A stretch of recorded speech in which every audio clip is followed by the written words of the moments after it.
it for the audio, or you can even watch back. Giving players all the props, or put them on blast. We don't give no hot takes, only talk facts. We're giving all our devotion, riding high on this wave of emotion.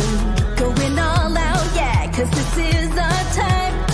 No, ain't no stopping us till we reach the finish line. All in, we came here to win. We're gonna give everything. S-I-C-K on the run. S-I-C-K, sick, sick. On fire, we're ready to fight. We'll bring the house down tonight. S-I-C-K on the run. S-I-C-K, sick, sick. Play it on the car ride, play it when you lounge. X and O, you know that we can hold it down. Shout out to my man Sammy, got it off the ground. And to all the listeners tuned in right now, got debates, analysis, and speculation. This is sports talk for the new generation. You know where to find us, got a reputation. Sick podcast, your #1 sports destination. Giving all our devotion, riding high on this wave of emotion. Going all out, yeah, cause this is our time. No, ain't no stopping us till we reach the finish line. All in, we came here to win. We're gonna give everything. S-I-C-K on the run. S-I-C-K, sick, sick. On fire, we're ready to fight. We'll bring the house down tonight. S-I-C-K on the run. S-I-C-K, sick, sick. S-I-C-K is the sickest podcast. Tune in for the audio, or you can even watch back. Giving players all the props, or put them on blast. We don't give no hot takes, only talk back. S-I-C-K, S-I-C-K, S-I-C-K, S-I-C-K, S-I-C-K, S-I-C-K, S-I-C-K. all in, we came here to win. We're gonna give everything. S-I-C-K on the run. S-I-C-K, sick, sick. S-I-C-K is the sickest podcast. Tune in for the audio, or you can even watch back. Giving players all the props, or put them on blast. We don't give no hot takes, only talk facts. We're giving all our devotion, riding high on this wave of emotion. Going all out, yeah, cause this is our time. No, ain't no stopping us till we reach the finish line. All in, we came here to win. We're gonna give everything. S-I-C-K on the run. S-I-C-K, sick, sick. On fire, we're ready to fight. We'll bring the house down tonight. S-I-C-K on the run. S-I-C-K, sick, sick. Play it on the car ride, play it when you lounge. X and O, you know that we can hold it down. Shout out to my man Sammy, got it off the ground. And to all the listeners tuned in right now, got debates, analysis, and speculation. This is sports talk for the new generation. You know where to find us, got a reputation. Sick podcast, your #1 sports destination. Giving all our devotion, riding high on this wave of emotion. Going all out, yeah, cause this is our time. No, ain't no stopping us till we reach the finish line. All in, we came here to win. We're gonna give everything. S-I-C-K on the run. S-I-C-K, sick, sick. On fire, we're ready to fight. We'll bring the house down tonight. S-I-C-K on the run. S-I-C-K, sick, sick. S-I-C-K is the sickest podcast. Tune in for the audio, or you can even watch back. Giving players all the props, or put them on blast. We don't give no hot takes, only talk back. S-I-C-K, S-I-C-K, S-I-C-K, S-I-C-K, S-I-C-K. S-I-C-K. Turn up your volume. Because you're about to listen to The Sick Podcast. With Tony Marinaro. 55 seconds left in the penalty, a minute and 27 seconds left in regulation time. Boston 4, Montreal 3. Lafleur coming out rather gingerly on the right side. He gives it into Lemaire, back to Lafleur. Oh! The sickest Montreal Canadiens podcast. You're in the spot! Sports entertainment like no other. Rejoint, on lui fait perdre la rondelle, une passe devant. Et c'est le dégagement et ce sera la victoire des Canadiens. Coupe Stanley pour les Canadiens. Le 23e de l'histoire. You found the dogs! John, you found the dogs! He found the dogs! And all together, they worked a young team to the top. And now, a 24th Stanley Cup banner will hang from the rafters of the famous Forum in Montreal. The Canadiens win the Stanley Cup! Brought to you by Energy Transportation Group. Driven to be different. La Vida Tibi. Embrace your true nature. And Playground, your premier gaming destination. It's gonna be sick. Sick Podcast. Welcome on this Monday, July 17. The Sick Podcast weeknights at 10 p.m. You can watch us live on YouTube, live on Twitter, live on Facebook. If you haven't subscribed to our YouTube channel yet, please do so. More subscribers, the happier we are. We have a good one lined up for you tonight because you know what? Even though it is mid-July and the Montreal Canadiens played their last regular season game back on the 13th of April, there are still some people who are writing about the Montreal Canadiens every single day, and I've identified some of those people, one of which is former Montreal Canadiens scout and founder of Recruits and Recruits.ca, Grant McCagg, which I'll get to in just a moment. Not before I talk to you about the Sick Podcast, brought to you in part by Energy Transportation Group, recently named by Deloitte and CIBC as one of Canada's best managed companies, the country's leading business award, recognizing innovative and world-class companies. The best managed Canadian companies designation fuels Energy's purpose of creating progress for their customers, their employees, and their communities. Join a winning team and check out Energy's career page for available opportunities. Mike Cinquino and Sean Gerard, I love those guys. And an honorable mention to Dave Grassi as well. Also brought to you in part by Playground, your premier gaming destination. Playground's Summer Million is the must-play poker event of the season, featuring 10 championship ring events, $1 million in guaranteed prize money, and a $500,000 guaranteed main event located just over the Mercier Bridge, only minutes from downtown Montreal. Playground. And brought to you in part by La Bittt at Tibi, brewed in Quebec, a winner of a dozen international awards. La Bittt at Tibi offers quality microbrewery beers made with premium ingredients for everyone's taste. La Bittt at Tibi, embrace your true nature. Without further ado, let's bring him in. Grant McCagg, what's going on? Hey, Tony.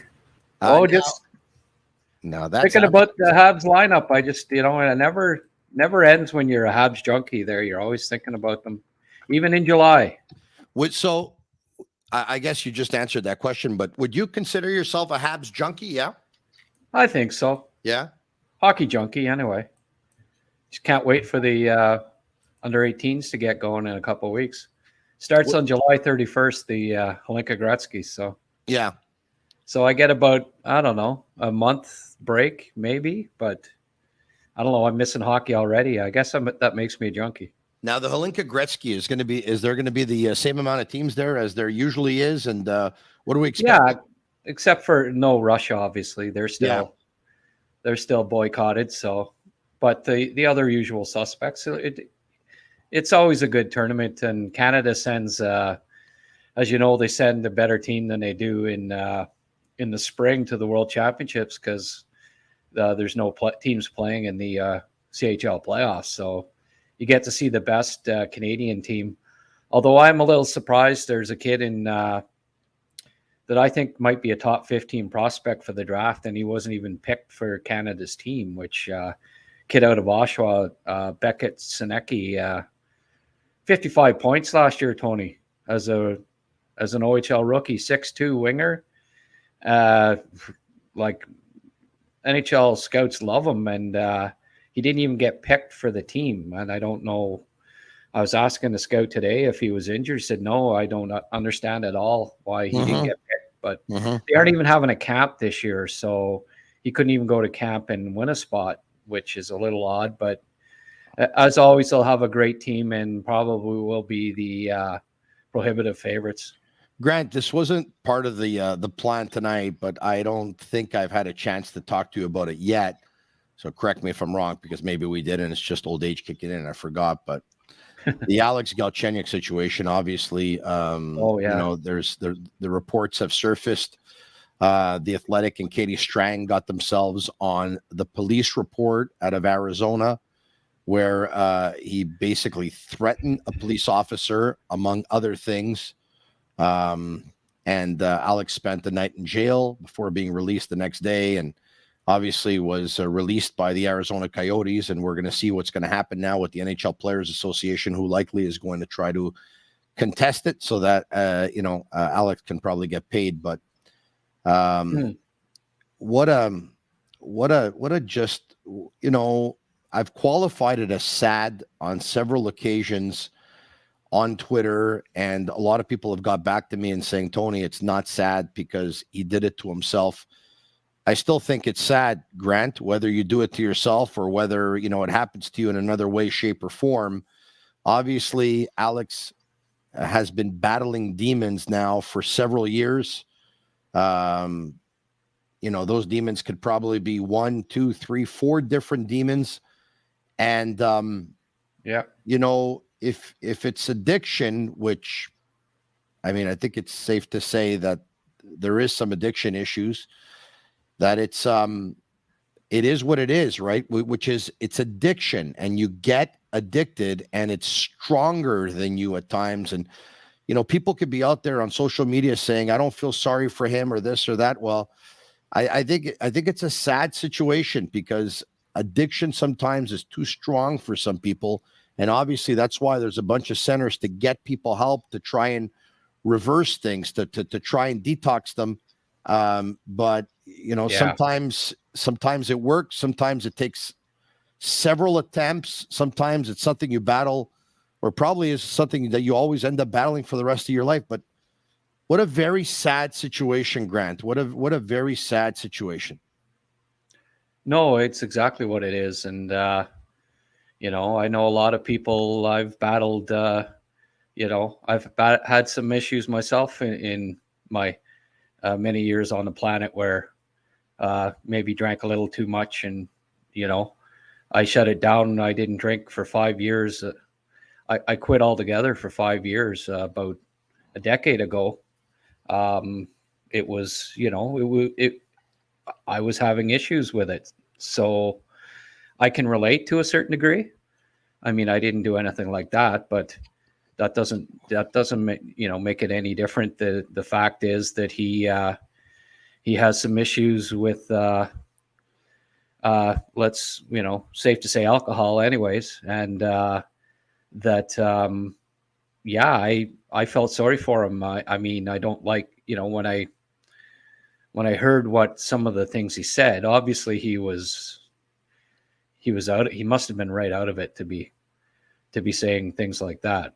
But according to the report, for those who didn't read it, because it is public information now, Grant, I think I can share it, right? It's obviously been reported on social media, but in the police report, it has Alex allegedly saying that,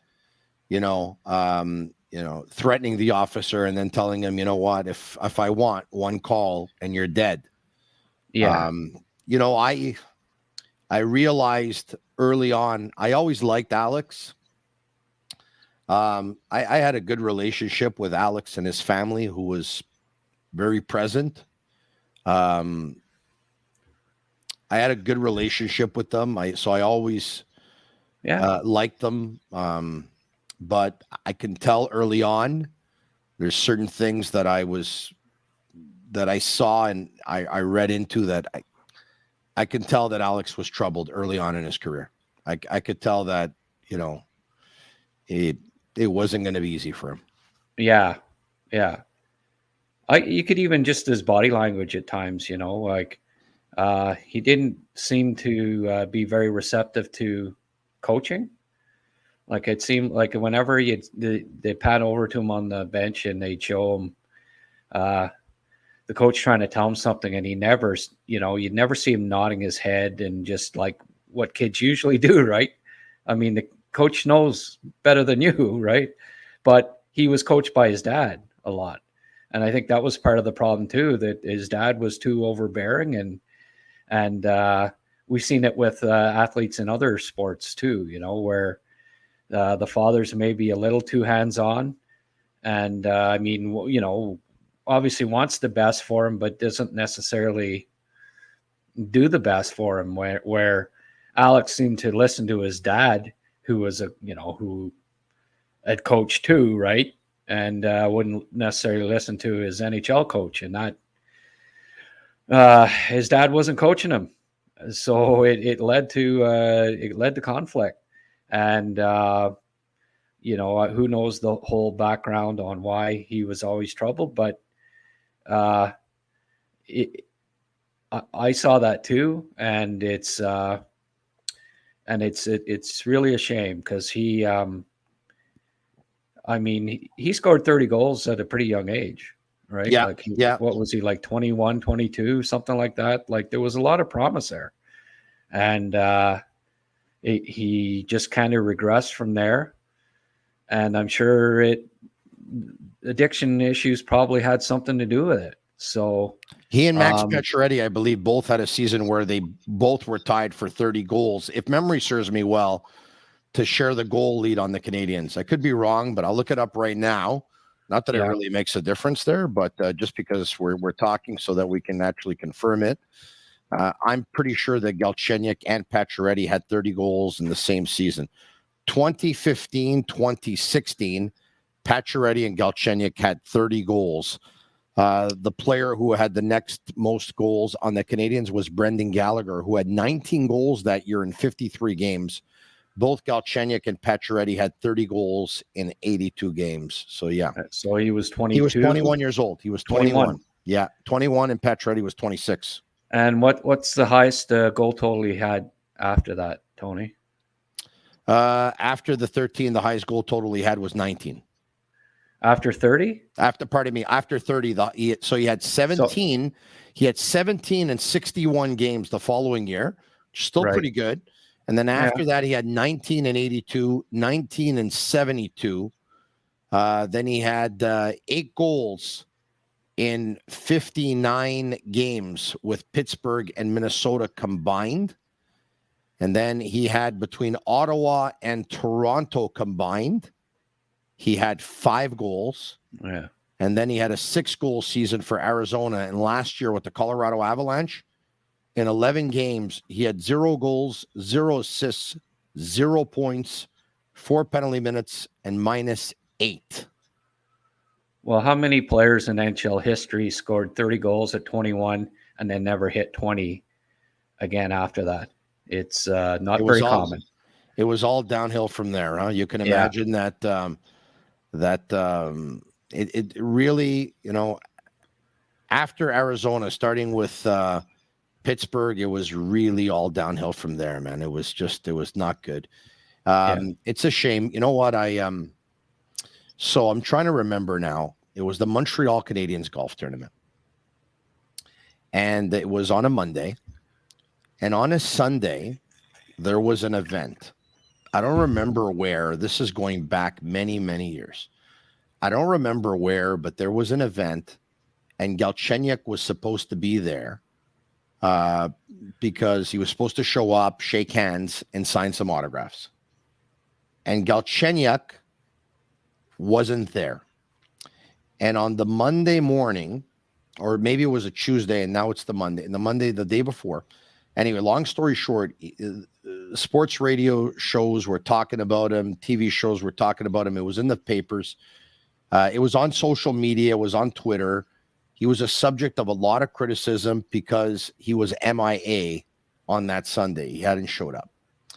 And a member of the Canadiens personnel, let's put it that way, comes up to me and says to me, Tony, by the way, you might want to ask Alex why he was MIA on the Sunday, which was like yesterday or 2 days before, because there's a very good explanation for that. And I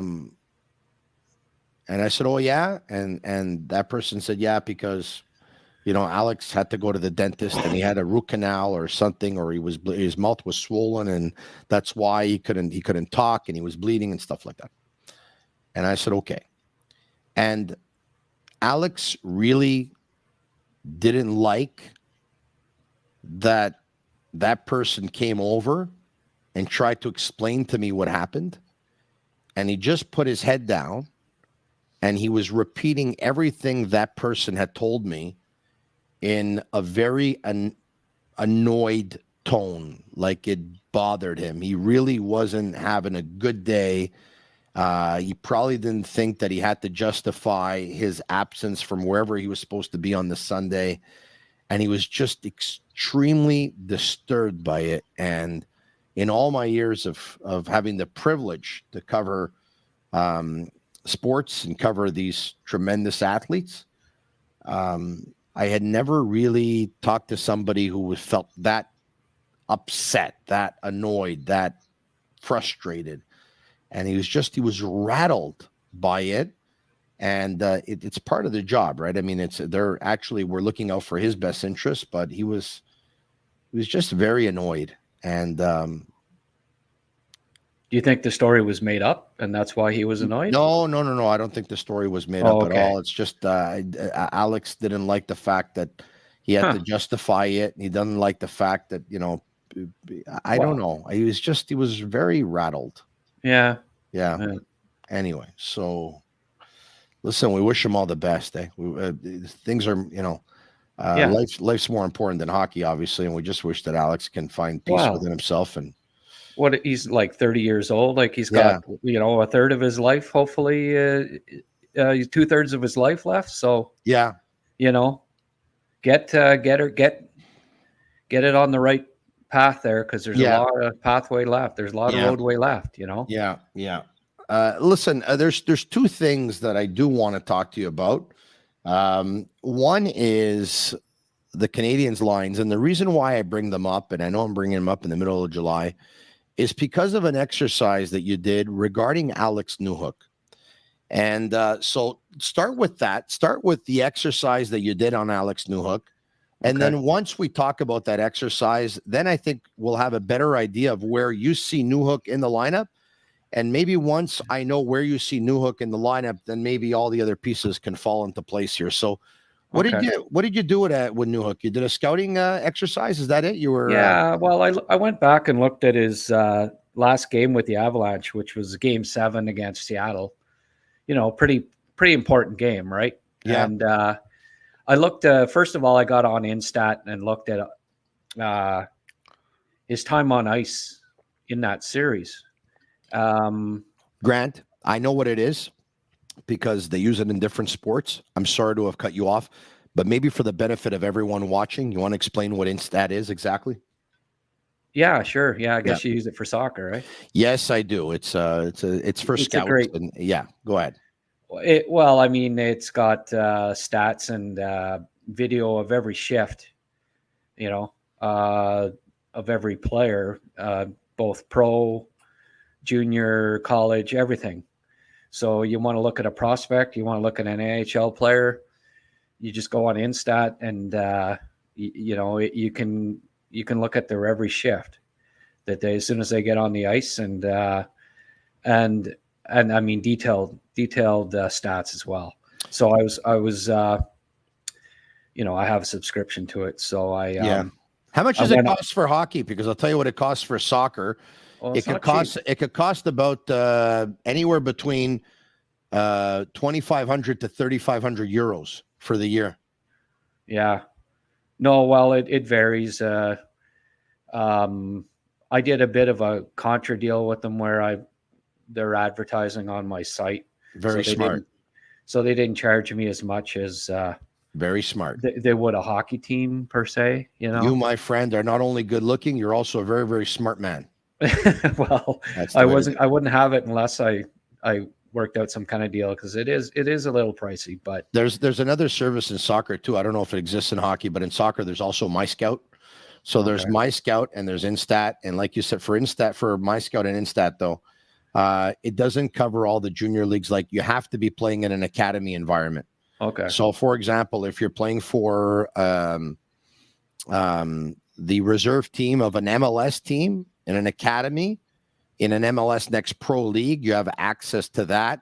And you'll have access to all players playing either on professional teams or professional academies, recognized academies. So you'll have that. And once again, you can watch games in their entirety. You can break it up, and you can follow even one player, every touch that they get on the ball. And in this case, for hockey, the puck, you'll be able to watch every single shift.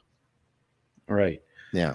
Well, I had a look, and his first 6 games of the series, he averaged 8 minutes a game, which was basically fourth line time. You know, he was with Malgin, Dennis Malgin, and Ben Myers, who I hadn't even really heard of before. You know, speaking of Galchenyuk before, that's when Claude Julien put him on the fourth line. That's when you know the coach has lost confidence in you, right? Well, that's it. Yeah, that's it. And I mean, he's, you know, like 22 and a second-year player. So coaches tend to go with the vets, right, at playoff time, and that's understandable. But then I noticed in the 7th game, he played 14 minutes. So I decided, okay, well, I'll have a look at that game. That's interesting. It was the most important game of the series, obviously, Game 7. It was the most he played.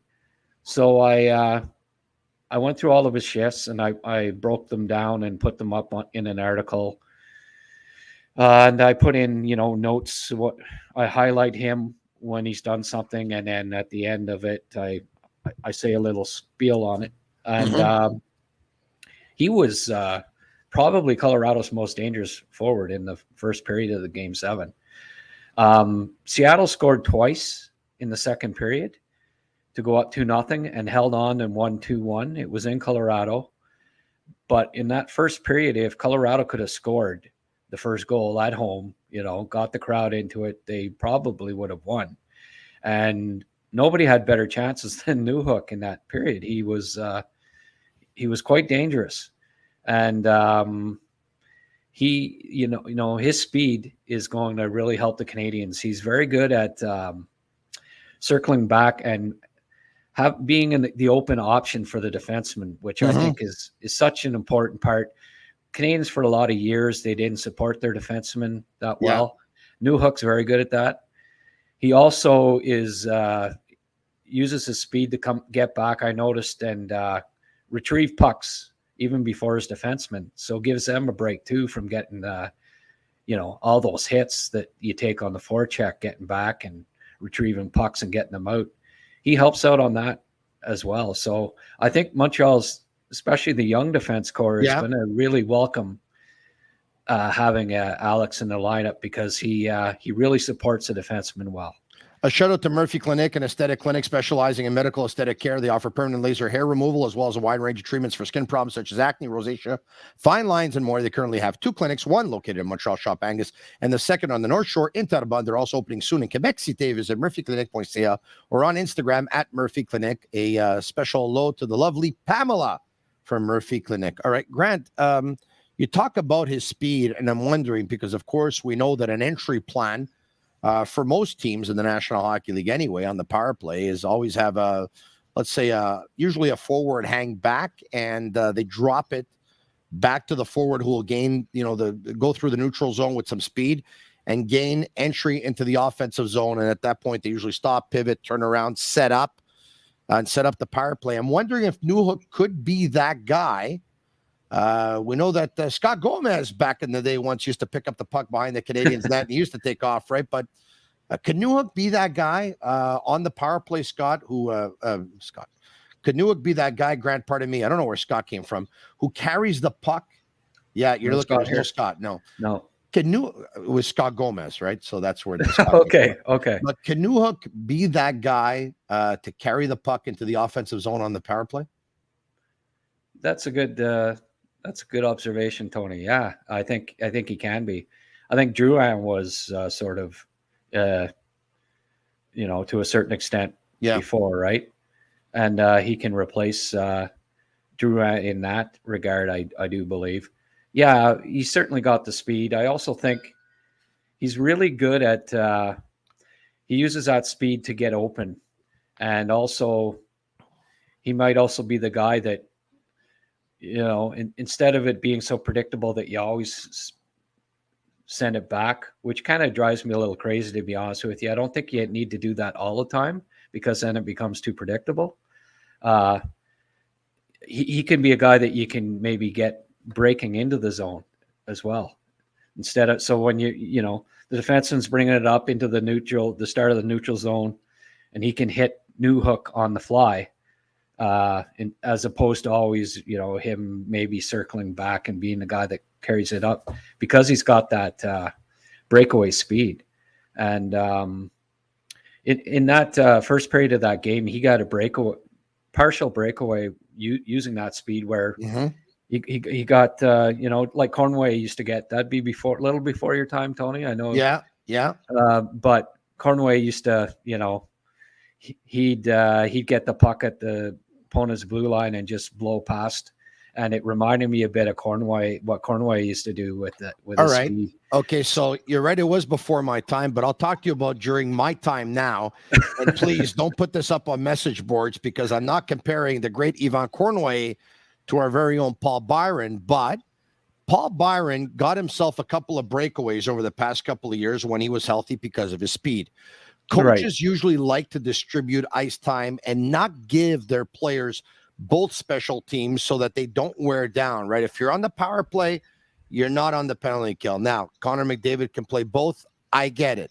But my question to you is, if Newhook were to play one, and we know he's got a lot of speed, do you see him more on the power play and being that guy to carry the puck in the offensive zone? Or do you see him more a la Paul Byron on the penalty kill, and he could be the guy that you spring free for a couple of breakaways with his speed? Yeah. Well, I think he could become a penalty killer. Certainly, Montreal didn't have great penalty killing, if I recall correctly, last year. They missed Byron, right? Not being in the lineup. Yeah. Is he retired, or like what's going on with him? He's not signed, right? His contract's up. Yeah, I'd have to look into it. Yes, I believe so. And I know it was interesting at draft time and stuff. Like he's still around the team, They have him talking. Like I'm just curious he hasn't announced his retirement. His contract's expired, I do believe.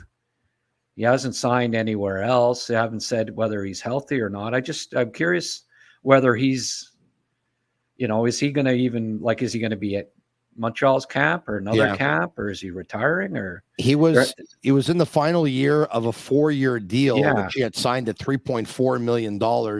Right. Obviously expired at the end of June here. Most people seem to believe that Paul Byron's injuries have got the better of him. Seeing as we've seen him behind the scenes and with the management team and in the locker room, I mean, don't be surprised if this guy ends up working for the Montreal Canadiens in some capacity, right? I mean, it looks that way, Grant. Look, Grant, we're I told everyone that we were going to go 12 months, but we were going to have shortened editions of the Sick Podcast starting month of July and month of August, and it's been pretty good. But I think starting tonight here, we're probably going to go with give or take 30-minute shows. That could change, by the way. But let me ask you this. So now that you saw Newhook and now that you saw what he does best, you talked about Canadiens lines. Where do we slot him in? And once we slot him in, or you slot him in, we'll have a much better idea of where to put everyone else, right?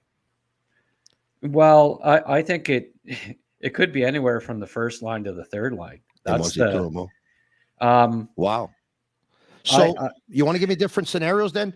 Will we put Nick Suzuki as first line centerman? Well, Caulfield and Suzuki, right? Okay. But I think it could be 4 different possibilities on the other side. I think Doc, obviously. Okay, so let's put Caulfield, Suzuki, Doc. Let's put that as one option. Okay. Well, I mean, it could be Newhook. It could be Slavkovsky. It could be Newhook. Could be Slav. Could be Anderson. And it could be one of those 4. I think will be on the wing on the other side. All right. Who would be the number 2 centerman if Doc was playing right wing on the first line? I imagine it'd be Monahan. Monahan would be number 2. It might be Newhook. It could be Newhook. But Monahan's a 55% face-off guy, I believe, most of the time. Newhook's still 40, so I think you got to have him with a center who can take important face-offs at the very least. And then it's either Slafkovsky or Anderson. Either Slav or Anderson. Right. Okay. And so if it's Monahan or Newhook at that point, let's just say it's Monahan. Would Newhook be your third line centerman, or would you put him on the wing and put Christian Dvorak as your third line centerman? Well, Dvorak's going to miss the start of the season. True. So perhaps, Monahan or Doc or Newhook's a third line center. Yeah. Okay. So let's to start. Yeah. So there's several options there. And another interesting thing, why I think maybe Newhook starts as the third line center is because Slafkovsky and Anderson, I thought the one guy that Slav got some chemistry with last year was Anderson. Yeah. And I could see them being together with Monahan on the second line. Slav never got to play with Monahan. He was never on his line, and then Monahan got hurt, and then Slafkovsky got hurt. So I wouldn't mind seeing Slafkovsky, Monahan, and Anderson together. I also think both Slav and Anderson play more of a straight line game, so they could probably read off each other a little bit better. I think they could be more in sync with each other, right? Right. And Jake Evans to center the fourth? Or I think Elias Anderson's going to get a really long look. Yes, Anderson. Okay. I do. Evans is going to be in tough with, he likely makes the team to start because Dvorak's out. Yeah. You want to have that extra center anyways. Yeah. But he might be spare, and it might be Anderson. I think they'll give Anderson a really long look, and that'll be an interesting battle between those guys. If Anderson looks good and impresses, he could even be the third line center. Yeah. No, and Beck. No, I think maybe he needs another year. Yeah. There's no rush on him. I know we had that great training camp last year, but he didn't. Honestly, I didn't think that he followed that up with a great junior season. Yeah. Like he was barely over a point a game player. Yeah.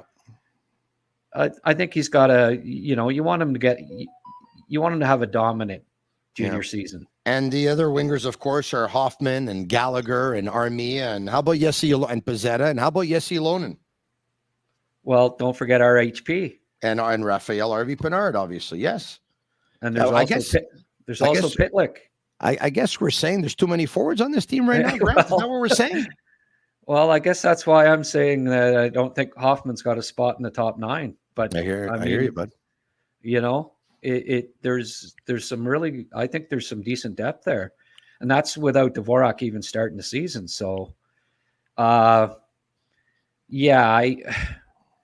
hope they can get rid of a couple of Hoffman or Armia or both, but I realize that's a big ask at this point. You know what we did tonight?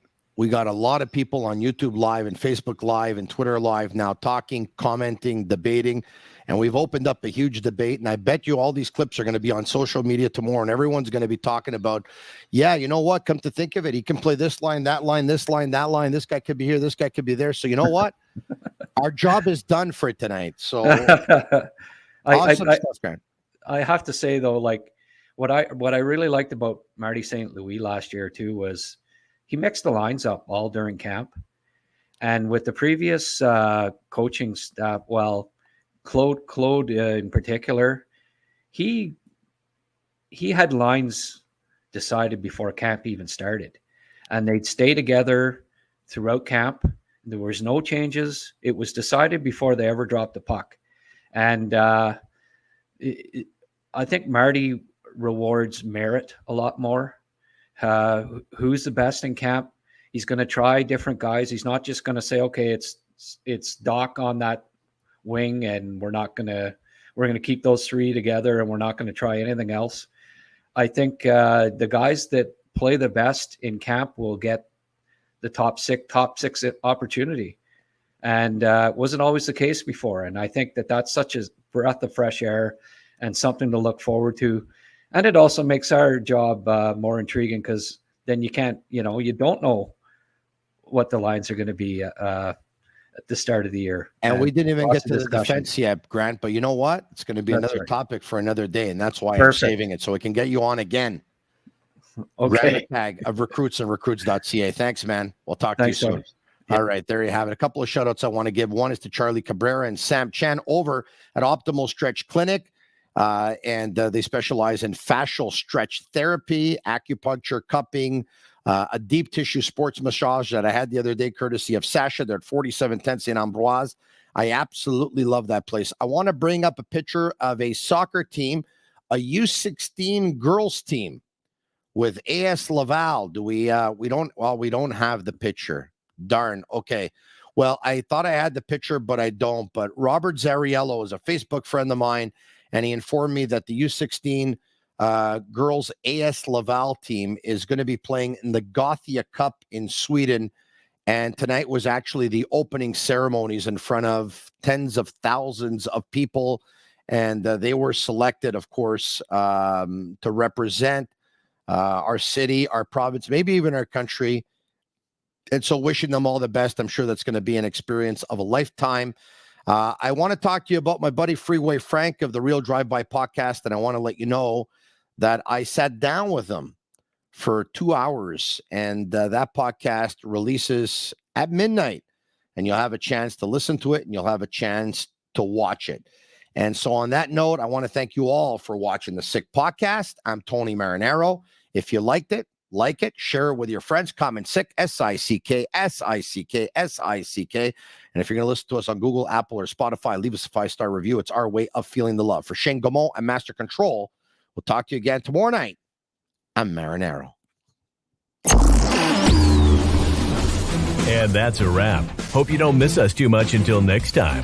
Follow the Sick Podcast with Tony Marinaro on YouTube, Instagram, Facebook, Google Play, and Apple Podcasts. The Sick Podcast is brought to you by Energy Transportation Group, driven to be different. LaVie.tv, embrace your true nature. And Playground, your premier gaming destination.